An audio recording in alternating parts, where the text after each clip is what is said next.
une vidéo en réponse à de nombreuses questions au sujet de mon œuf, il entre pas, mon œuf, il ne sort pas.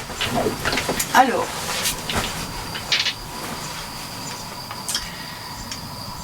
déjà, tous les œufs qui sont proposés, y compris les lingam, ont une dimension qui est faite pour la yoni.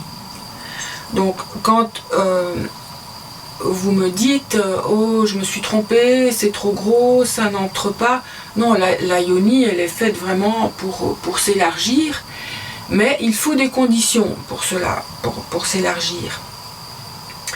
Donc c'est sûr que si vous achetez l'œuf et que l'idée c'est mon œuf doit entrer à tout prix, eh bien vous vous faites mal et vous continuez à objetiser votre être et votre corps.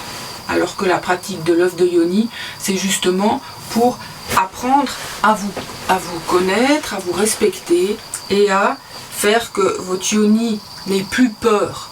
Si vous forcez la yoni, eh ben, elle va rester dans la contraction et la peur. Donc le corps se prépare pour recevoir l'œuf, c'est comme pour une relation sexuelle. Le corps en entier est un organe sexuel.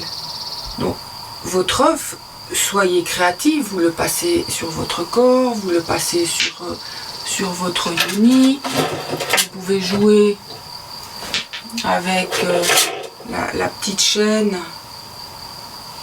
et en faire vraiment l'œuf est un bijou érotique, vous la passez sur votre corps, sur votre yoni,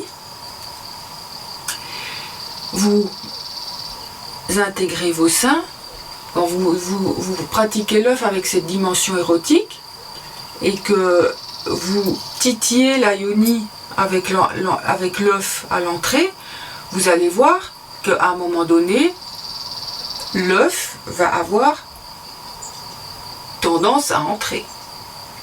Alors, bien sûr, il y a des zones qui sont plus douloureuses. Chez certaines femmes, l'entrée de la yoni, elle est serrée, il y a le point G qui est gonflé, c'est un endroit qui sera difficile à passer par l'œuf. Alors, ce que je vous suggère, avant toute pratique de l'œuf, c'est d'explorer votre yoni avec vos doigts.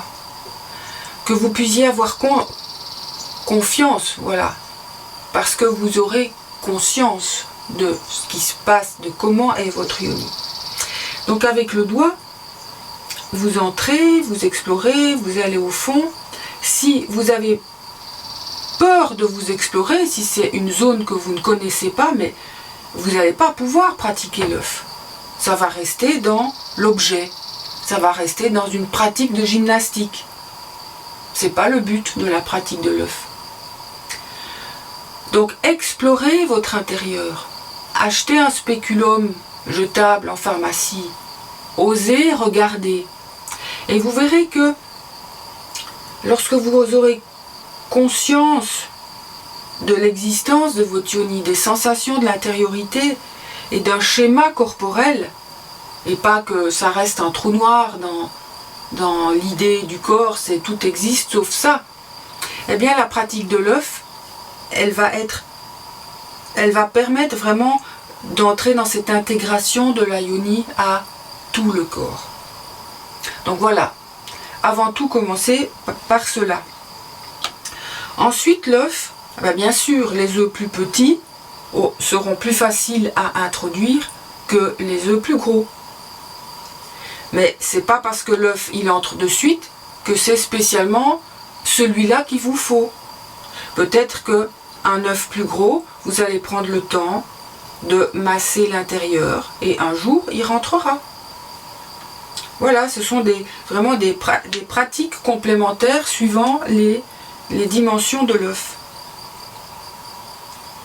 Donc voilà, ne forcez pas l'œuf de yoni. La pratique de l'œuf de yoni se pratique aussi sans œuf de yoni à l'intérieur. Donc entrez dans le souffle, vous pouvez glisser cet œuf avec la petite chaîne le long de votre yoni. Et puis respirer, sentir l'intérieur de votre yoni avec le souffle. Hein, il y a le texte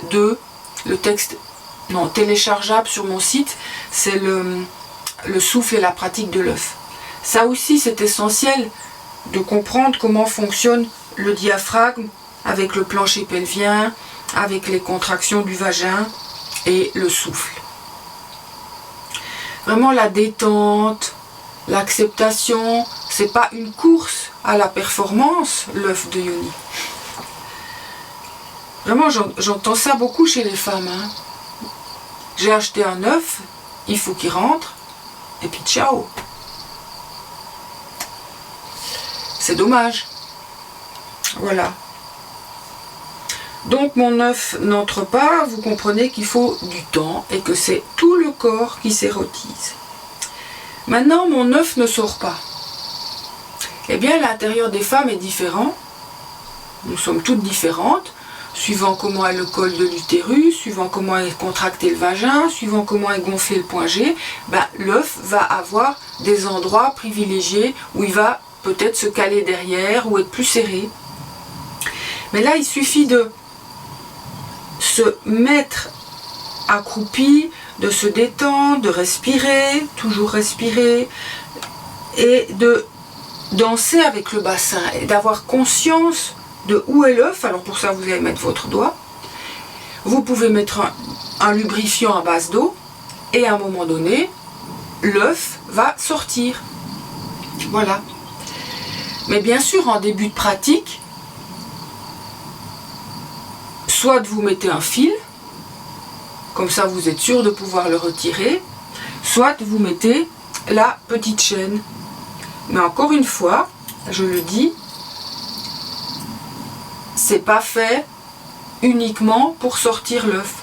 L'œuf est censé sortir tout seul, sans chaîne et sans fil.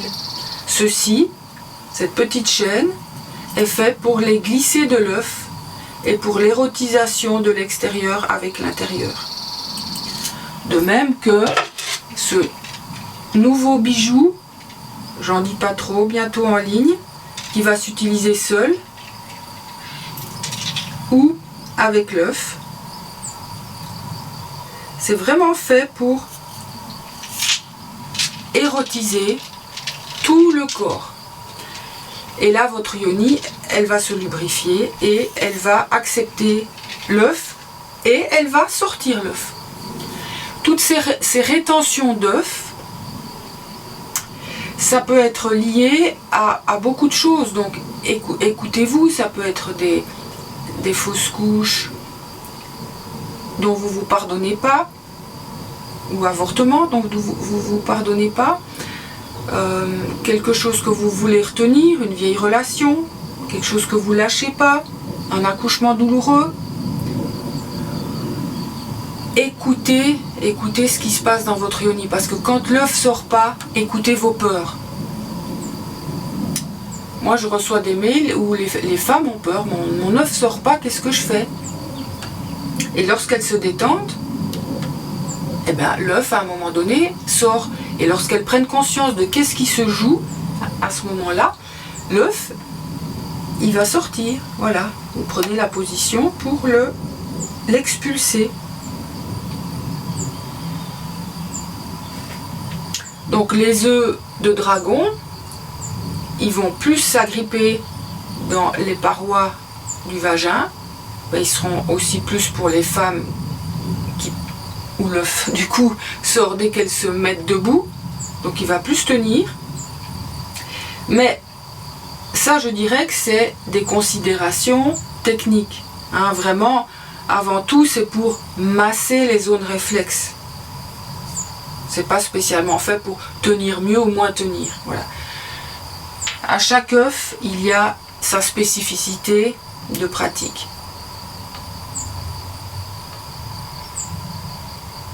Qu'est-ce que je pourrais encore vous dire?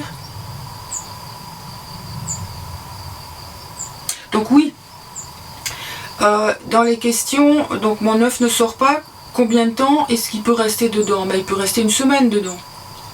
Et vous verrez que en étant dedans, la présence de l'œuf, de toute manière, elle est efficace, elle fait un travail, et en massant les parois et de par son action énergétique, on l'a vu, hein, l'onde de forme et la qualité de la pierre, et l'interaction avec le corps, il va y avoir des sécrétions. Donc quelque chose va sécréter, s'éliminer, et peut-être va vous aider à débloquer la situation, et va vous aider à sortir l'œuf. Donc, une semaine, c'est pas grave, hein, bon, au bout d'un moment, c'est quand même bien de le sortir pour la question de l'hygiène. Alors, les bijoux en argent, moi j'aime pas qu'ils soient plus de quelques jours à l'intérieur. Pour la question de l'hygiène, hein, pour vraiment les nettoyer. Mais bon, s'il y a le bijou en argent, l'œuf, vous allez le sortir. Donc, au début, mettez-le avec un fil, donc un fil dentaire, pas très érotique, et surtout ça peut blesser l'extérieur. Vous mettez avec un fil ou la chaîne, et vous essayez de sortir l'œuf sans tirer sur le fil et sans tirer sur la chaîne. Et comme ça, vous aurez confiance dans votre corps, que votre corps est capable d'expulser l'œuf. Ça fait partie de la pratique de l'œuf. Plein de choses se jouent là. Dans les peurs, pourquoi ça rentre pas? Je suis pas une vraie femme parce que mon œuf rentre pas. Voilà, mais écoutez-vous. Sentez, ça fait venir les choses que vous avez besoin de voir et de traverser pour avoir ce vagin, pour vivre ce vagin rayonnant et intégré à tout votre corps. Voilà, je vous remercie de votre écoute. À tout bientôt.